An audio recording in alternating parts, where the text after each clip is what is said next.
కీర్తి సురేష్ ఇటీవల తన చిన్ననాటి స్నేహితుడు ఆంటోనీ దట్టీల్ను పెళ్లి చేసుకున్నారు. డిసెంబర్ 12న గోవాలో కీర్తి సురేష్ పెళ్లి గ్రాండ్గా జరిగిన విషయం తెలిసిందే. పెళ్లి తర్వాత ఏమాత్రం గ్యాప్ ఇవ్వకుండా బేబీజాన్ ప్రమోషన్లలో మహానటి పాల్గొంది.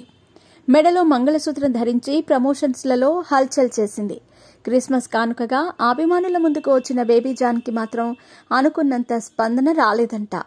మీ పెట్స్ కి గ్రూమింగ్ నుంచి బర్త్డే సెలబ్రేషన్స్ వరకు అన్నింటిలో మంచి ఆఫర్స్ ని మాయా టైల్స్ అండ్ ట్రయల్స్ వారు మీ ముందుకి తీసుకుని వచ్చారు. ఎక్కడో కాదు, మన బాజ్పల్లిలో. Phone number 8985555318. ఈ మూవీలో కీర్తి సురేష్ మధ్యలోనే చనిపోతారంట. అదేవిధంగా హిందీ ఆడియన్స్ ని మహానటి అనుకున్న విధంగా ఆకట్టుకోలేకపోయారనే టాక్ నడుస్తోంది.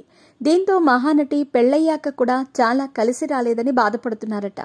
బేబీజాన్ మూవీ తేరీ చిత్రం రీమేక్.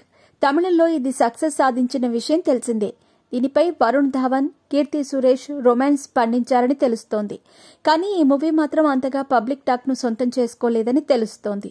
కీర్తి సురేష్ పెళ్లి తర్వాత తొలి చిత్రం కావటం, హిందీలో ఫస్ట్ మూవీ కావటంతో ఈ మూవీపై చాలా నమ్మకం పెట్టుకున్నారట.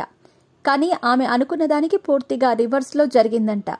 దీంతో ప్రస్తుతం మహానటి మాత్రం చాలా బాధలో ఉంది. చాలా మంది పెళ్లయ్యాక ఏవైనా బ్యాడ్ లక్ ఉంటే ఆ దోషాలు పోతాయని అంటూ ఉంటారు.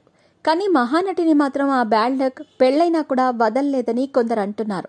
దీంతో భర్తతో మాత్రం కీర్తి సురేష్ చిర్రుబుర్రులాడుతుందట.